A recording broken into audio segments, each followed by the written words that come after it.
स्वागत है बच्चों आप सभी का आपके अपने YouTube चैनल प्रेपेस पर। पिछले वीडियो में हमने कुंवर नारायण जी की ही कविता के बहाने पढ़ा और अब हम उन्हीं का आपके पाठ्य पुस्तक में दो कविताएं हैं कुंवर नारायण जी की। एक कविता के बहाने, एक बात सीधी थी पर। और जो ये बात सीधी थी पर कविता है, ये कोई दूसरा नहीं काव्य संग्रह से ली गई है। और इसमें हम देखेंगे कि कवि जो है वह अपनी बात को बताना चाहते हैं और बताने के लिए उन्होंने जो शब्दों का हेर फेर ना करके शब्दों का जो चयन किया था, उस शब्दों का जो उनका चयन था उससे जो पाठक था उसको समझ में कुछ नहीं आएगा। तो एक बार में हम ये कहें, एक लाइन में ये कहना चाहेंगे कि जो कविता है, कविता लिखी जाती है जब, तो कविता लिखते समय कवि का उद्देश्य ये होता है कि जिस भाव के साथ कविता लिख रहा है पाठक को उस भाव की अनुभूति हो जाए कविता पढ़ते समय। इसी बात को ध्यान में रख करके कुंवर नारायण जी बात सीधी थी पर जब कविता लिख रहे थे तो उन्होंने शब्दों का जो चयन था इस पर ध्यान नहीं दिया।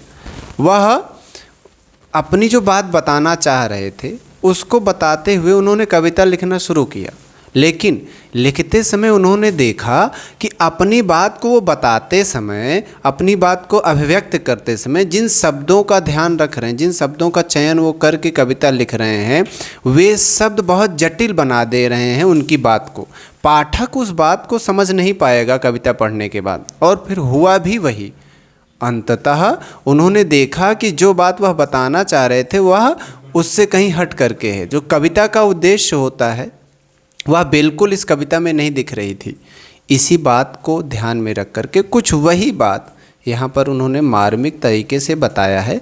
क्या कुछ है वो हम कविता की व्याख्या करते समय अच्छे से पढ़ेंगे।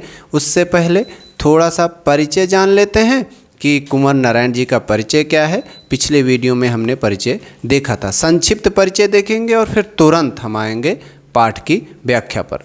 तो कुंवर नारायण जी, इनका जो जन्म था वह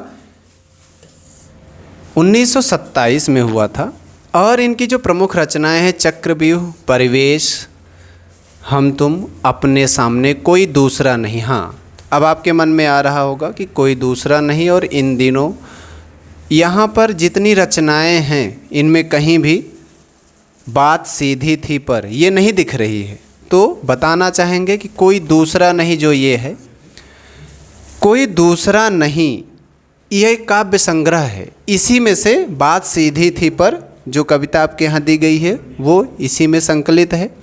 और इन दिनों ये पिछले वीडियो में हमने पढ़ा ही कि कविता के बहाने वो इसमें से ली गई थी। इसके बाद इनको प्रमुख पुरस्कार साहित्य अकादमी, कुमार आसान, व्यास सम्मान, प्रेमचंद, लोहिया सम्मान, कबीर सम्मान, ये सब और ज्ञानपीठ पुरस्कार, ये सब पुरस्कार इनको प्रदान किए गए। इनका निधन 2017 में दिल्ली में हुआ। और यहाँ पर जैसे कि हम पिछली वीडियो में बताए थे कि जो कुंवर जी हैं वो नागर संवेदना के कवि हैं और इसका पूरा हाव भाव उनकी कविताओं में देखने को मिलता भी है। और सबसे ज़्यादा कविता के बहाने जब कविता पढ़ते हैं तो यहाँ पर हम बात सीधी थी पर कविता को पढ़ेंगे, उसकी व्याख्या जानेंगे और उनमें जो कठिन शब्द हैं उनको भी हम बताएंगे। चलिए देखते हैं क्या कुछ है।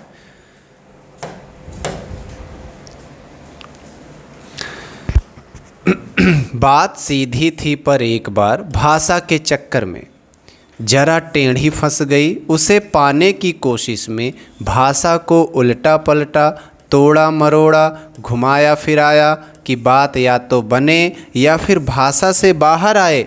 लेकिन इससे भाषा के साथ साथ बात और भी पेचीदा होती चली गई। तो यहाँ पेचीदा मतलब मुश्किल, ये हमने यहाँ लिखा भी है कठिन।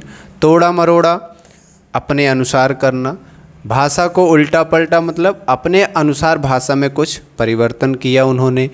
और ये सब शब्द हैं जो कठिन शब्द हैं, इसमें आपको इसका अर्थ बगल में मिल जाएगा।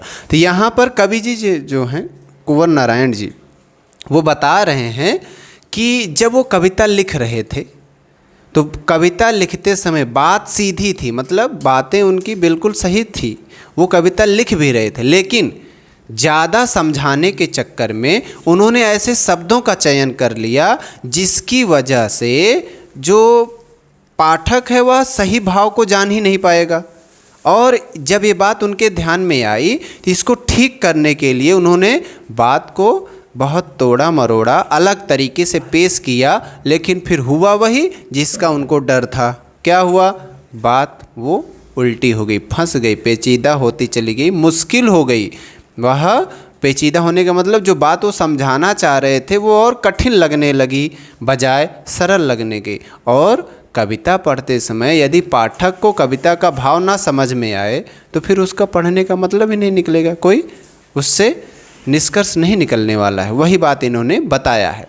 तो यहाँ पर हम बताएंगे कि प्रस्तुत पंक्तियों के माध्यम से कवि कुंवर नारायण जी ने कविता लिखते समय जिन बातों को ध्यान में रख करके कविता लिखी जाती है उसका ध्यान करके उन्होंने कविता को लिखना चाहा, लेकिन शब्दों के चयन की वजह से बातें इधर उधर होने लगी, सही समझ में नहीं आ रही थी, जिसको लेकर के वो सामंजस्य में पड़ गए, उसी का वर्णन यहाँ किया गया है।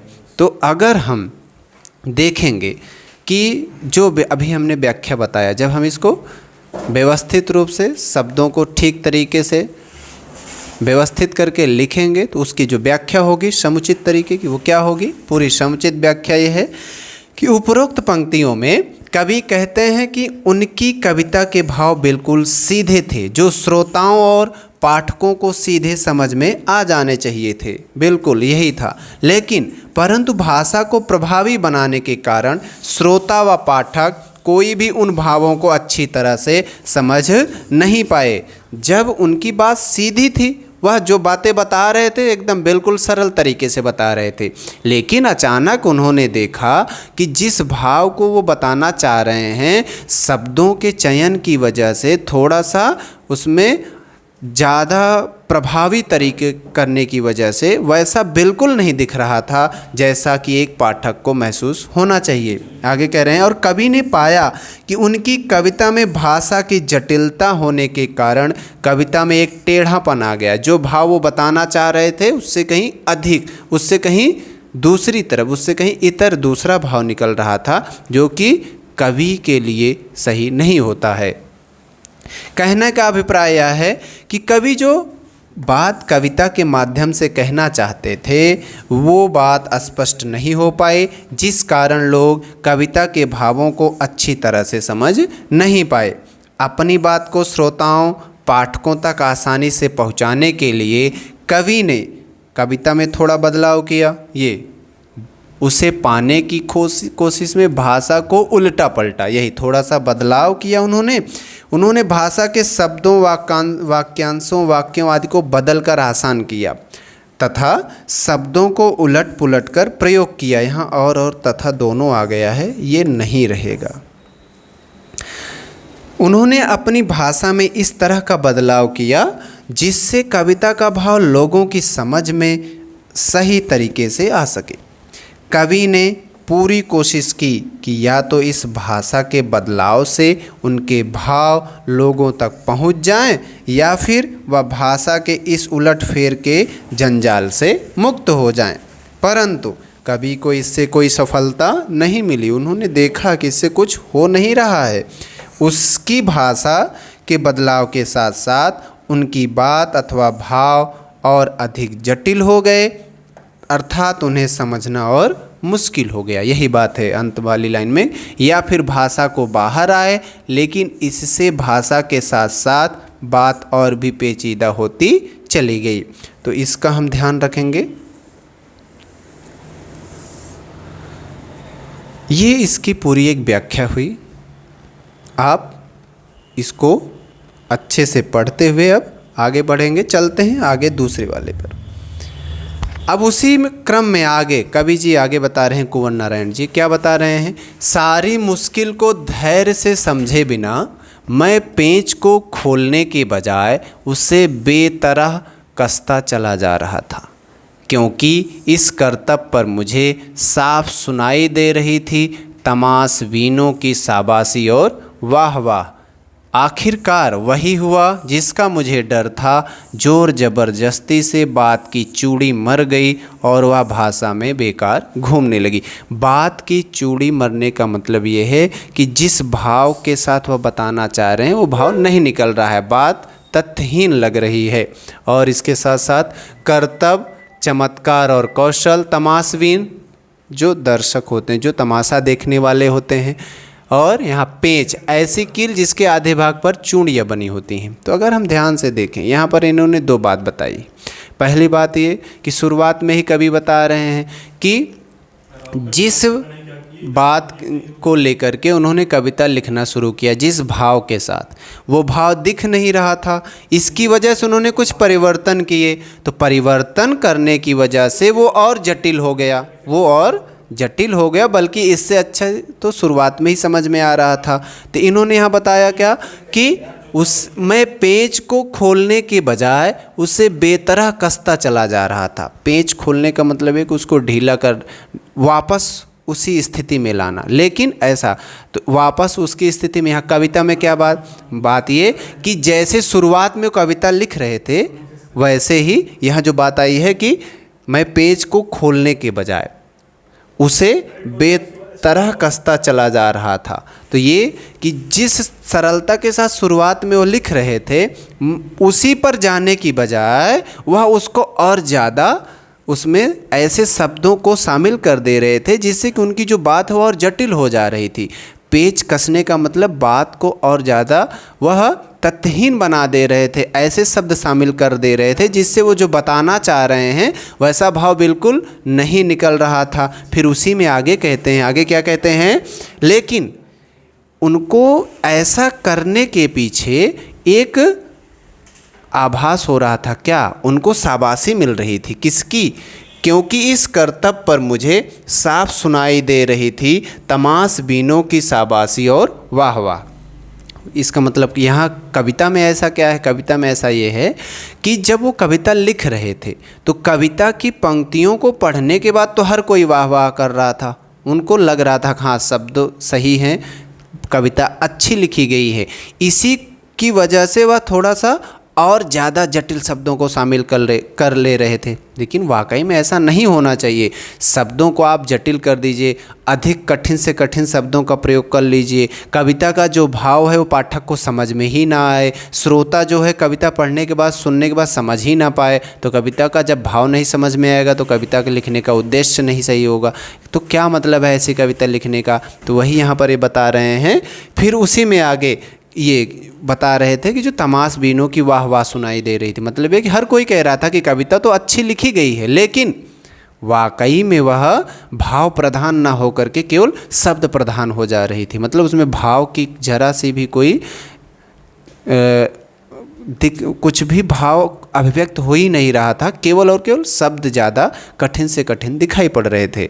आगे उसी में फिर कह रहे हैं, आखिरकार वही हुआ जिसका मुझे डर था, जोर जबरदस्ती से बात की चूड़ी मर गई और वह भाषा में बेकार घूमने लगी। चूड़ी मरने का मतलब तथ्यहीन हो जाना, क्योंकि अगर कोई भी पेंच होती है, जो कील होती है, जब उसकी चूड़ी मर जाती है मतलब उसमें जो एक आकार बनाया गया रहता है जिसकी वजह से दो कील दोनों को आपस में जोड़ा जाता है। जब उसके अंदर का आकार ख़त्म हो जाता है तो उसके अंदर फिर कसावट ना होने की वजह से वो जुड़ेंगे नहीं, वो दोनों दो तरफ हो जाएंगे, ढीले रहेंगे, जब चाहेगा निकल जाएगा, फिर चला जाएगा उसी में। तो यहाँ पर वही वो बता रहे हैं कि जिस बात का इनको डर था हुआ वही। इनकी कविता में इन्होंने जो जोर जबरदस्ती की, मतलब ये कि जो शब्दों का चयन इन्होंने वाहवाही के चक्कर में अधिक कठिन वाला कर लिया, उसकी वजह से परिणाम ये हुआ कि जो इनकी बातें थी वह तथ्यहीन लगने लगी। जो कविता में भाव होना चाहिए वह भाव बिल्कुल नहीं निकल रहा था और वह भाषा में बेकार घूमने लगी। भाषा में बेकार घूमने लगी मतलब ये कि केवल और केवल वह शब्दों का एक जाल दिख रहा था, शब्द लिखे हुए दिख रहे थे, लेकिन उसमें कोई भी भाव नहीं निकल रहा था। तो अब इसका हम जब एक बार में इसकी व्याख्या बताएंगे तो बताएंगे क्या कि प्रस्तुत पंक्तियों में कवि कुंवर नारायण जी ने बताया है कि जिस प्रकार एक कील में जो बने हुए आकार होते हैं जो कि उसको दूसरे कील से जोड़ता है, उसके आकार के नष्ट होने पर बहुत ज़्यादा तरीके से कसने की वजह से दोनों में कसावट नहीं रह जाती है।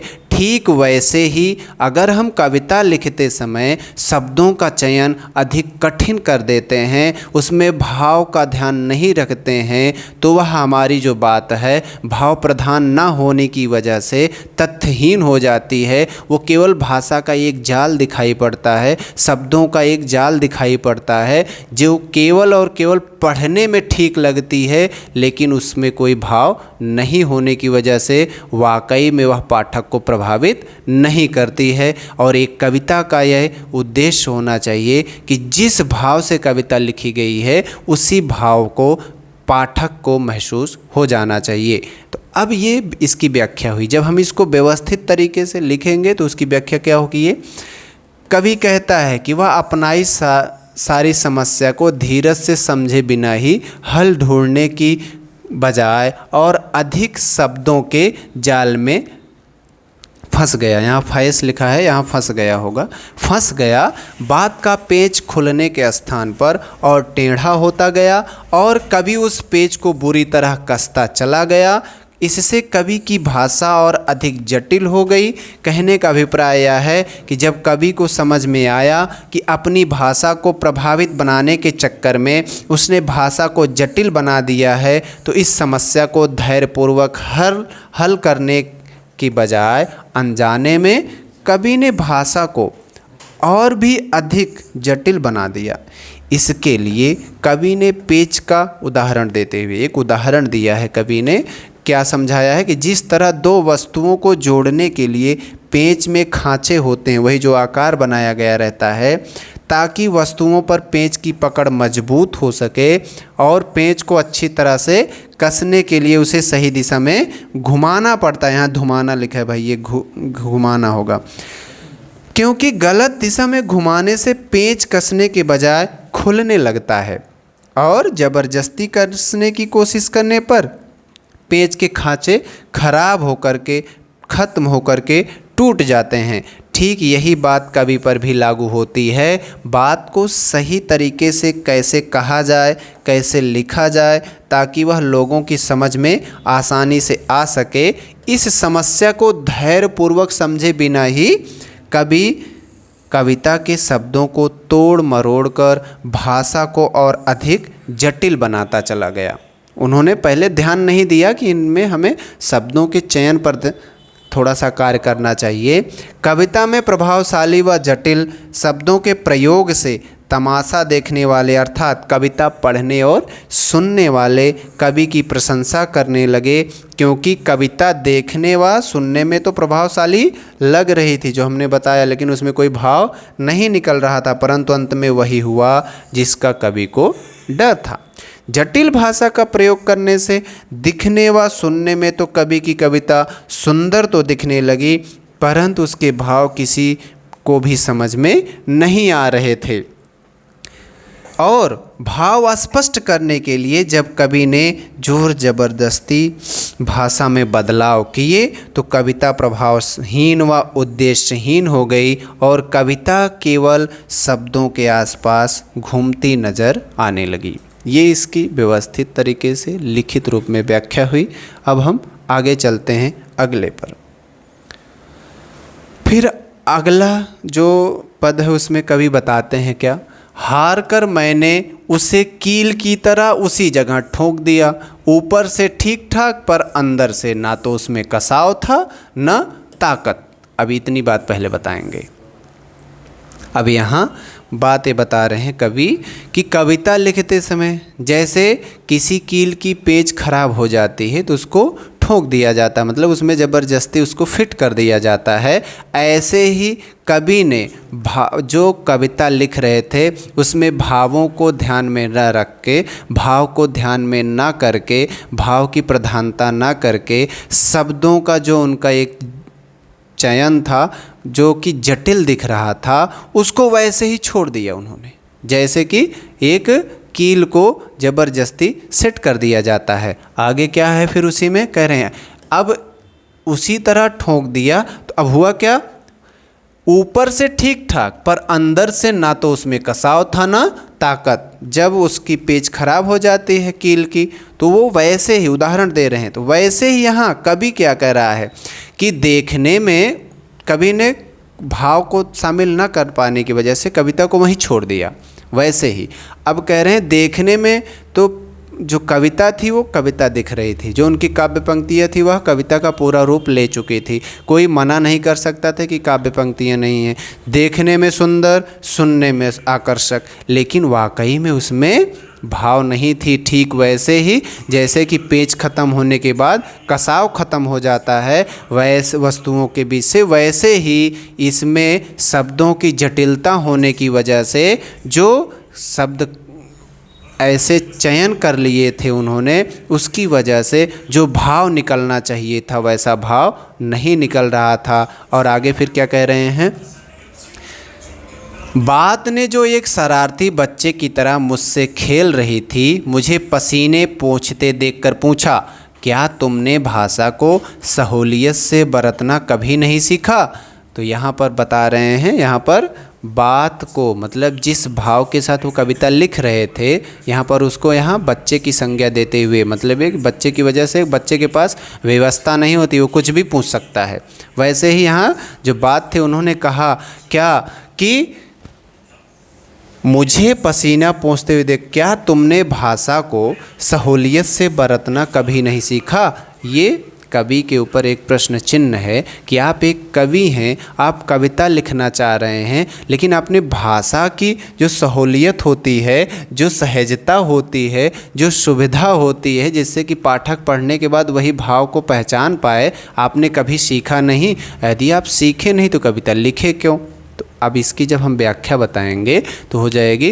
प्रस्तुत पंक्तियों के माध्यम से कवि ने यह बताया है कि जिन शब्दों के चयन की वजह से उसकी कविता देखने में सुंदर और बाहर से आकर्षक लग रही थी, सुनने में आकर्षक दिख रही थी, लेकिन शब्दों के चयन की वजह से वह वाकई में वैसे नहीं थी, उसमें भाव बिल्कुल नहीं था। और जैसे उसको ये लग रहा था कि जो कविता का भाव है वो उससे प्रश्न कर रहा हो कि आपको जब कविता लिखने नहीं आता है, जब आपको कविता का भाव शब्दों का सरल तरीके से चयन करने नहीं आता है, सरल शब्दों को आप उसमें चयनित नहीं कर पाते हैं, तो आप कविता क्यों लिखते हैं, क्या ज़रूरत थी आपको। और उसी में थोड़ा सा एक ऊपर वाली जो लाइन है वो भी उसी में हम शामिल करेंगे कि देखने में उनकी कविता ठीक वैसे थी जैसे कि